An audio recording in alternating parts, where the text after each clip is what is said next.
Alhamdulillahirabbil alamin, Allahumma shalli ala Muhammad, Allahumma shalli ala Muhammad. Ada ungkapan itu kan doa alhamdulilladzi bi ni'matihi tatimmus shalihat.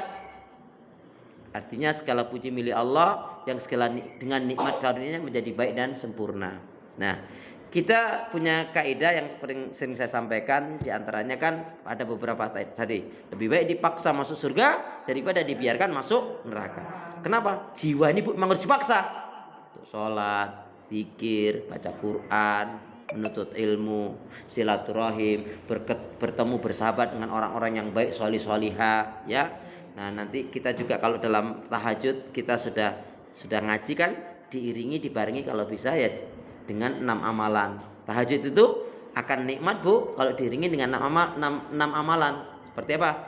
Perbanyak doa, zikir, istighfar, qiraatil Quran. Syukur-syukur dengan artinya watadaburuhu.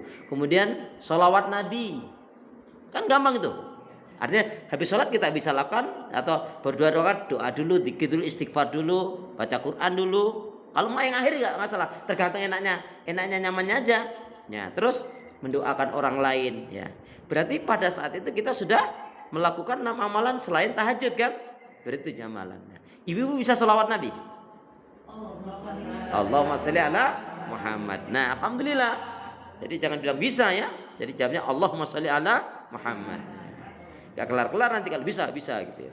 Terus tadi tiada hari tanpa membaca Al-Qur'an. Ini kan saya contohkan tadi, contohnya lupa. Ya. Yaudah tadi seperti yang saya contohkan tadi, duduk sebentar. Ya. Kalaupun memang kenyataannya tadi kan hanya 4 ayat ya, Bu ya. Tadi contohnya cuma 4 ayat misalkan. Atau 3 ayat atau berapa ayat lah. Setidak-tidaknya kita tidak tergolong orang yang melupakan Al-Qur'an. Ya, itu dalam kondisi kepepet loh, Bu. Nanti yang saya contohkan ini, wah aku kepepet aja gitu. Jangan gitu. Nah, kita nggak maju-maju. Nah, kalau bisa kan malah kalau bisa nih kan tadi sebelum tahajudnya sudah kita awali dengan ada baca Qur'annya kan.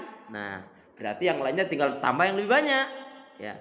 Tapi pokoknya, Bu, ini pokoknya paling gampang. Tiada hari tanpa membaca Al-Qur'an. Siap? Insyaallah. Cius? Alhamdulillah, ya. Kalau kita udah rutinin nih Ustaz, ya. Kan habis masak. Ya. Kita baca Al-Qur'an. Terus nanti maghrib enggak boleh? Boleh saja. Hei, boleh saja. Boleh saja kau berbuat, tapi ingat, suatu saat pastikan kembali pada diri kita sendiri. Kalau kita bisa kenapa enggak? Ya. Jadi, Bu, biasanya habis maghrib itu.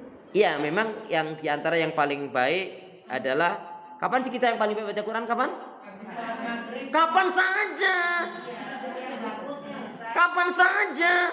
Yang paling bagus itu maghrib, tapi nggak baca. Iya kan? Yang paling baik itu habis subuh.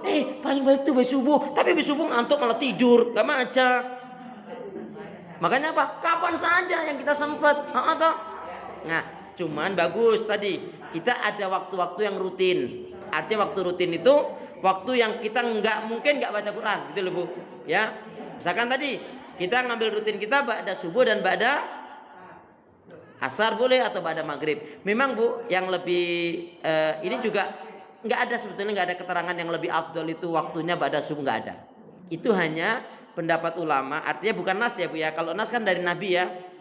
Kalau nas itu begini, biasanya kalau kaitannya pada subuh atau sebelum subuh itu kan mencerdaskan otak. Nah, ini memang memotivasi para murid-murid, santri-santri untuk menghafal Al-Qur'an itu memang lebih gampang. Tapi menurut saya kapan baiknya baca Quran? Ya, kapan saja kita sempat, tapi baca, bukan kapan-kapan. Nanti kapan-kapan jadi lain lagi. Ayo toh, kapan-kapan, nah kapan-kapan, cuma dilihat aja Quran. Ya. Kalau katanya setiap hari sebaiknya membaca Al-Muluk, itu kan membaca Quran juga ya Ustaz? Iya. Baik, kalau gitu saya tanya, Quran itu ada berapa surat? 114. Terus yang lainnya dikemanakan? Ini contohnya, Senang, kalau kita senang ucapkan bismillah. Kalau minum biasakan bismillahirrahmanirrahim. Selesai alhamdulillah. Minum lagi bismillahirrahmanirrahim. Selesai alhamdulillah. Nah, Fadilahnya Ustaz yang kita lihat katanya kan kalau Bu, terangin. Bu, malah saya tanya gini deh. Lebih ekstrim pertanyaan saya gini. Ibu-ibu dulu ketika hamil atau anak ibu atau mantu ibu, enggak tahu Bu Putri dulu nyuruh Mbak Rina baca surat apa? Surat Yusuf. Biar apa?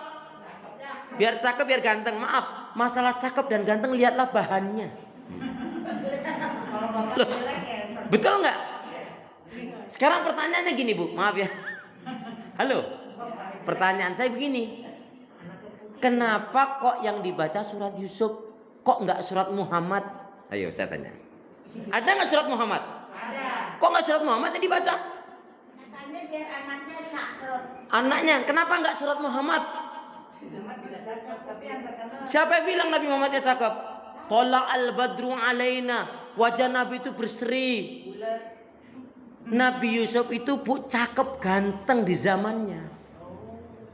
Zaman Nabi dan Muhammad ya. Ya iyalah, ibu maafkan, ibu kan pernah haji, pernah umroh, ya enggak?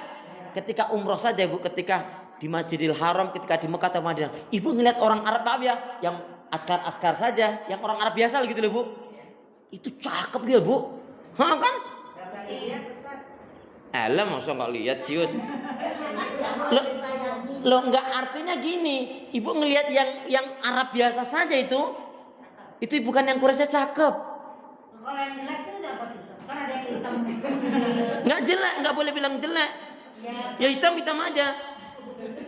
Untuk membedakan antara Iya tapi jangan bilang jelek dong. itu Arab mana tuh? Ustaz? Aku nggak tanya itu, nggak tahu. Nggak usah Bu, ceritain yang ganteng Nggak, yang jelek. ya nggak ada yang jelek. Ada Ustaz. Nggak ada. Hitam bukan jelek. Nggak ada surat. Tanya Butris tuh. Hitam, warnanya hitam. Hitam yang kusuka. Katanya gitu kok. Ya kan Bu? Hitam, warnanya hitam. Hitam yang kusuka. Bu gini. Sebenarnya memposisikan cantik tidak itu kan ada pembandingnya kan. Coba di sini contohnya saya, paling ganteng saya. Lah iya kan? Berarti kan relatif. Makanya yang penting memikirkan ciptaan Allah itu semua baik selesai. Apa orang Badui ya sekarang Badui? Oh enggak. Arab Badui itu yang ganteng-ganteng. Bu, orang Arab Badui itu kurang adabnya, kurang akhlaknya. Ya. Jadi orang-orang hitam seperti yang dari sahabat Bilal bin Rabah, qadarullah memang. Tapi orang-orang Afrika itu nggak pernah protes doanya kenapa kok saya hitam, nggak pernah. Dia udah takdir. Loh, artinya mensyukuri yang ada. Makanya apa? Bersyukur kepada Allah. Bersyukur sepanjang masa. Syukurilah apa yang ada. Hidup ini adalah anugerah. Bersyukur kepada Allah. Bersyukur sepanjang masa. Ya kan? Bukan. La in sakartum la azidannakum wa la in kafartum inna azabi lasyadid. Tuh surat apa? Nah, surat Ibrahim. Ya. Jadi kenapa yang dibaca kok nggak surat Muhammad? Kan ada surat Muhammad. Padahal kan Nabi yang terbaik, Nabi yang paling sempurna, diutus untuk semua umat manusia rahmatan lil alamin. Nabi Muhammad kan? Kok yang dibaca nggak surat Nabi? Kok nggak surat Muhammad? Nah terus sekarang, ibu maaf nih, ketika hamil yang dibaca surat, misalkan baca surat Al-Baqarah. Apa artinya Al-Baqarah? Sapi betina. Terus kalau baca surat Al-Baqarah? Nah. Loh kan? Lah kalau yang dibaca surat Al-Jin. Loh kan ada surat Al-Jin kan? Nanti anaknya bisa menghilang gitu. Jangan baca surat Yunus, nanti anakmu dimakan ikan paus gitu. Ini kan maaf analog cocokologi aja, cocok-cocokin aja itu. Iya kan? Bacalah semua Al-Quran jika kita mampu. Semua ayat Allah itu baik. Apalagi baca surat Al-Fil, ya anakmu nanti gebuk kayak gajah gitu. Kan ada surat Al-Fil itu kan? Halo. Ya enggak, Bu? Jangan baca surat Ar-Ra'd. Nanti kalau hujan-hujan anakmu kesambar petir, gitu. Enggak, Ustaz dulu-dulunya Lah iya, inilah saya jelaskan. ngajarinnya begini. Karena kita itu enggak gitu, Bu. Zaman dulu itu kesannya enggak boleh bertanya. Ya, oh iya. Apa yang disampaikan guru Ustaz, pokoknya dengerinnya, amalin dah. Kalau anaknya murid atau anak murid ini tanya tuh, diam kamu, ngeyel banget sih. Begitu kan akhirnya kan diam, ya enggak? Jadi ada apa? Istilahnya ada peninggalan feodalisme. Karena feodalisme itu kan istilahnya orang apa? Terus sendiko dawa aja kan, Bu. Nah, tapi bagus untuk kita sebagai anak adab terhadap orang tua. Coba orang tua kita, apa? Udah gini aja kita dengeri kan? Apalagi sampai matanya melotot. Ya enggak?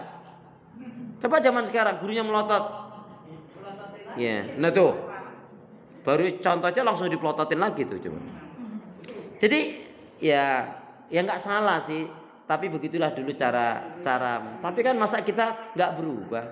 Kan innallaha la yughayyiru ma biqaumin hatta yughayyiru ma bi anfusihim. Sesungguhnya Allah tidak akan berubah karena seseorang atau satu kaum sehingga orang tersebut mau merubah dirinya sendiri. Perubahan itu dari diri kita, Bu. Yang itu Ustaz wa ta'na. Nah, kan sami'na wa ata'na itu. Sami'na wa ata'na itu kan kaitannya dengan sifat orang beriman. Innama kana qaulal mu'minina idza du'u ila Allah wa rasul yaqumu bainahum ayaqulu sami'na wa ata'na. Ciri orang beriman yang imannya benar itu adalah salah satunya apa? Apabila Allah dan Rasulnya memerintahkan, kalau bentuknya perintah dikerjakan, kalau bentuknya larangan dia tinggalkan. Jawabannya satu, sami'na wa ata'na. Kalau dulu, ini kan orang beriman, kita ceritanya orang beriman. Kalau orang beriman apa? Sami'na wa ata'na. Kami dengar, kami taat. Hanya kalau perintah bentuknya kita kerjakan, kalau larangan ditinggalkan. Tapi kalau orang kafir, sami'na wa asoina. Kami dengar, kami langgar. Nah, kalau ada juga yang dablek, sami'na wa tenang-tenangna. Itu dablek banget tuh. Masih agak mending yang sami'na wa pikir-pikirna. Masih mau mikir, kan masih mending. Ya, baik. Jadi insyaallah hari ini kita akan kaji seputar pembekalan Ramadan ya, Bu ya. Insyaallah.